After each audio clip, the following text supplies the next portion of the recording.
bet you wanna know where I've been for the past 8 months. None of that shit matters. Because here I am. Let's begin. This happened to me about 2 years ago when I was 17. My family went out for the day to go shopping for food, and I stayed home alone. I was in my room playing games on my PC with my headphones on, and I always keep my door closed. So after about an hour, I get up to go use the bathroom. Both the bathroom and my room are on the second floor, and our house at the time was a 2-story detached house in West Belfast, Northern Ireland. So when I get back up to my room, I remember closing the door and continuing to play video games.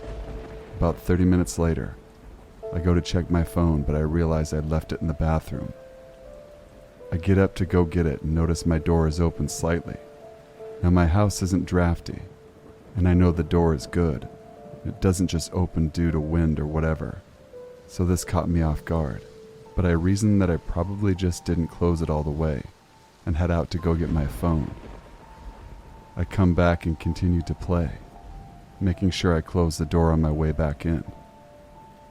Sometime later, I hear my family come back home.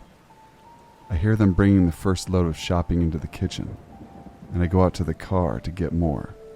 When they come back in, they call my name and I head downstairs. When I came down, I saw that the back patio door was lying wide open. They asked me was I out at the back at any point while they were gone, and I told them no, I hadn't. We looked outside and saw one of the deck chairs was pulled over to a lower part of the fence, facing a small area of woodland, leaning into another street. Obviously not where it should be. This shocked me. My mind raced with an idea of what the hell was going on. This was my personal theory. Somebody had managed to get in, most likely through the back door. They had went to see if the house was clear. They went upstairs, opened my door and saw me. Then they must have decided to wait downstairs for some reason. Maybe thinking I would leave or they could ambush me. But they had gotten scared and hid when my family returned, using the fact they had left the kitchen to bring up more shopping, to slip out as fast as they could. Maybe they used a chair to get over the fence. Even with this idea, I don't understand why they would risk coming in, given that it was the middle of the day. Plus, if they had seen I had headphones on, why not just come up behind me and deal with me then? The worst thing about it is, I have no concrete proof of what happened that day. I had no idea why someone came in, how they got in, who they were. But one thing I feel certain is that somebody did come in my house. There's more to the story though. A week or so later, it's late around 2 a.m. I'm in my room playing games. While playing, I end up drifting off to sleep. I'm woken up by my mom coming in shaking me, asking me if I was outside. I told her no, I've been here all night. I was asleep. She explains to me that while she was laying in bed, she heard the back door slam. And as her room was just above the kitchen and the back door, she felt the shake of the slam. My stepdad was working night shift at the time, so it was only me, my mom, and sister in the house. I go downstairs to check to see if everything's okay. The door is wide open. Our back garden was in pitch black darkness. So not knowing if anyone was out, I closed and locked the door. And I looked around the garden from the inside with a torch. I don't see anyone outside, and I decide to stay downstairs for a few hours while keeping a lookout. The next day we changed the locks. The strange thing about both of these instances is that nothing was stolen. None of our things were missing, and it seemed that nothing had really been moved or any drawers looked through.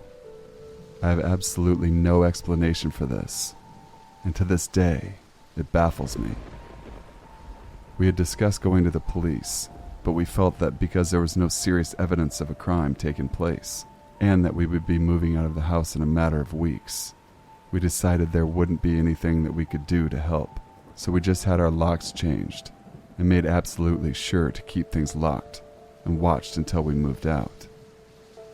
If anybody has any ideas of what actually happened, please feel free to get in touch.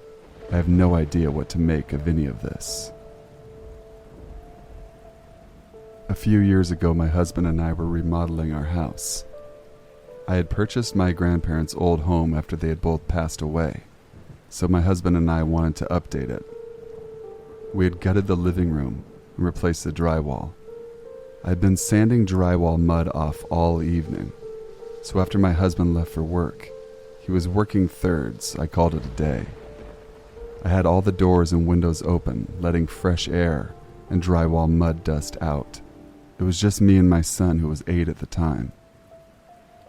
I just got out of the shower when I heard a knock at the screen door. It scared me. It was 11 p.m. at night, and our home was in the country. Our neighbors weren't screaming distance. There was a mobile home park about 1.5 miles down the road. We never had anyone show up this late. There was a young girl at the door. She couldn't have been more than 20. She was wearing shorts and a tank top. She asked to use our phone. She said someone was trying to kill her. I wouldn't let her in. I asked if she wanted me to call the sheriff. She quickly said, no. She just wanted to call someone to come get her. I noticed she was holding a cell phone. She told me the battery was dead. I had my 2 German shepherds standing on both sides of me. I told her she could use my phone, but couldn't come in because my dogs were trained attack dogs. We can't let anyone in that doesn't know us or them. She looked freaked out. When I handed her my landline phone, she extended her arm out, and that's when I saw it. She had track marks all up and down her arm. I think she was shooting up meth or whatever. She called her ride, and not even 2 minutes later, I see a car come down the side road. It was her ride. He was on a dead-end street. As soon as they left, I closed and locked down everything. I've never had anything like that happen before or since. I think they saw the house. It was isolated and had the exterior decor of what an older person's home would have, and they thought it would be an easy target to rob. Thank God I had my dogs, and I'm glad we didn't get to meet what was in the car picking her up. Getting home from work yesterday, the first thing I noticed was a white piece of paper stuck to my door frame. The words Sex Offender Information Bulletin in bold, dark letters were typed across the top. On it was a mugshot of my neighbor, whom I had known since 4th grade when his family bought the house next to mine. I grew up with his family. I remember his little brother being born, when his elder brother graduated, going to see his middle brother perform in the school days. I remember them playing in my yard, and me playing in theirs. Rarely were we ever supervised. He had had 4 brothers, and I was the only girl on the block playing with the rest of the neighborhood boys. And today his mugshot sits on my dining room table. After serving less than 2 years for the assault of 2 little girls under the age of 10, he is being released from prison. My friend, who also recently was released from the same prison, served a longer sentence for drug possession. The letter states he will be back living next door. I can see his bedroom window from my own. I can walk to his front door in under a minute. To my knowledge, this letter, along with the address, went out to the entire community. When my dad left for work today, instead of his usually "see you later, Peanut," he added, "Make sure you keep the door locked with that nut living next door to us." Don't worry, Dad. I don't need to worry about him. He needs to worry about me. About the other angry residents with his mugshot and address.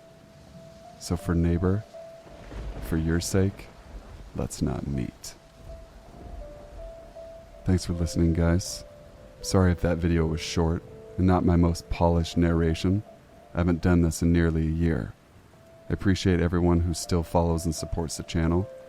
We're at almost 15,000 subscribers now, which isn't bad for doing this hit or miss over the past 3 years.